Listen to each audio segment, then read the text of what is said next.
Responses gathered from the survey will contribute to the visioning planning process and guide the tri-chairs and steering committee in discussions as they prioritize regional needs. And it's going to take about 7 months. And after the end of that month-long effort, Greater Des Moines and Central Iowa are expected to have a consensus-based, achievable roadmap to guide the area's path to economic growth. And the formal plan will be released in May of 2011. And Market Street Services, it's a community and economic development consulting firm, and I believe they're from Atlanta, will facilitate that visioning planning process. It's supported through Bravo Greater Des Moines Community Foundation, Des Moines Area Metropolitan Planning Organization, Greater Des Moines Partnership, Iowa State University, Prairie Meadows, and United Way of Central Iowa. You can call 515-883-2626 for more information on that survey. But definitely use it as an opportunity to make your voices heard, not necessarily through government activity, as we had our government activity with our election earlier this month, but this is an opportunity to speak directly to public and private organizations about how you feel. The other planning that I received in my email, this is coming from Creative Visions, and they sent me that invitation, and I'm actually not sure if it's public, but there is a way that you can RSVP. But anyway, it's a free dinner and dialogue hosted by Creative Visions at Corinthian Baptist Church. They want to explore what happens when a community stops communicating. And communication is so very important into solving a lot of disconnect between what people expect to happen and then what actually does happen. Too often there's just this wide gap where people get disappointed or confused. And so I think that might be similar to the topic that might be discussed. And communication is so very important. And I would encourage people, if not with this organization, but maybe with another organization or through the survey I just mentioned, to take advantage of any opportunity to communicate your feelings towards either an organization or an institution, whether it's the city, whether it's the state, whether it's a private entity. Definitely make your voices heard. This dinner is going to be Thursday, December 2nd. The social is going to be at 5:30. Dinner is going to start at 6. That's Corinthian Baptist Church, 814 School Street. You can RSVP to Kevin Clark at 515-244-4003, and that's extension 121. Or you can contact Kevin Clark at his name, Kevin.Clark, at creativevisionsIA.org, and do that by noon this coming Monday, November 30th. And then that way, I guess we'll all figure out whether everyone's invited or whether it's a select group. I'm not sure, but I'm always interested in conversations like this. The third opportunity for communicating in terms of a civic discussion is with Center on Sustainable Communities annual membership meeting. They're going to be meeting Tuesday, November 30th at the Des Moines Central Library. That's 1000 Grand Avenue, downtown Des Moines. That's going to be from 4 to 5 p.m. They're meeting, and then they're going to have a social hour from 5 to 6.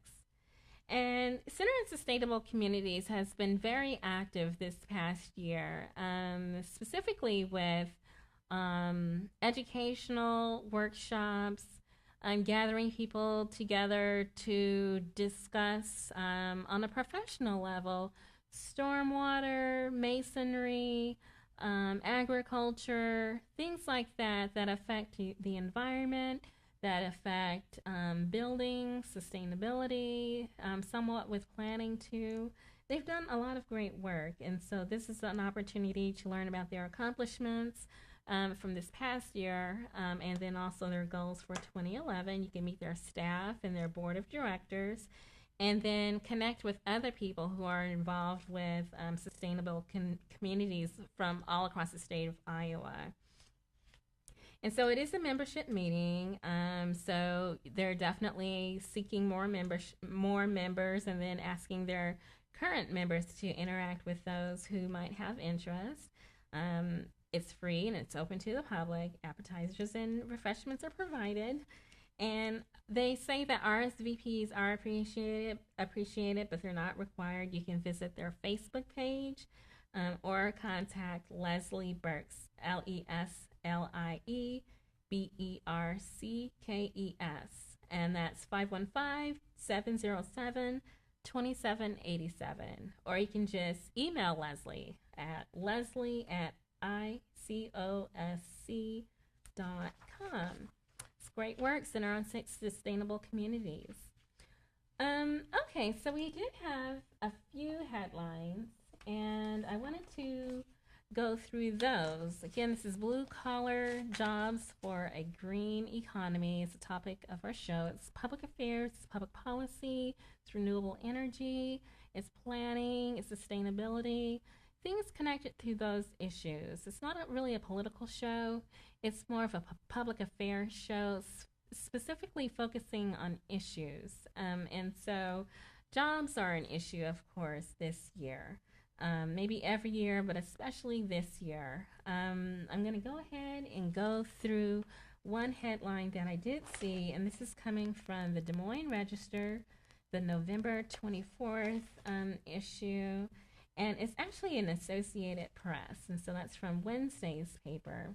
And I'll show that on the camera there. Economy expands, but jobless rate stays high. And it's pretty unfortunate. There are various reasons why that's happening, and it is documented that that is what's happening. It's been very consistent this year since the summer, that I've seen various newspapers and journals outline that the economy is in recovery, but people are not hiring at the rate that they were expected to. And so even while there are profits being made, there's still relatively high unemployment.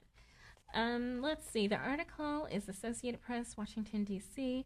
The economy grew a little faster over the summer than the government first thought, but that modest pickup wasn't nearly enough to significantly lower the nation's high unemployment rate, and the Federal Reserve doesn't expect the economy to improve much over the next couple of years. Stronger spending by the U.S. shoppers and better overseas sales of U.S. goods were the main forces behind an upward revision. Still, the hiring picture hasn't improved much, even with the U.S. companies reporting their best quarterly profits after taxes on record dating back to 1947. Why is that? It's something that I can comment on soon. Growth will strengthen over the next 3 years, but not enough to bring unemployment back down to more normal levels of around 5.5% to 6%, according to the Fed's forecast.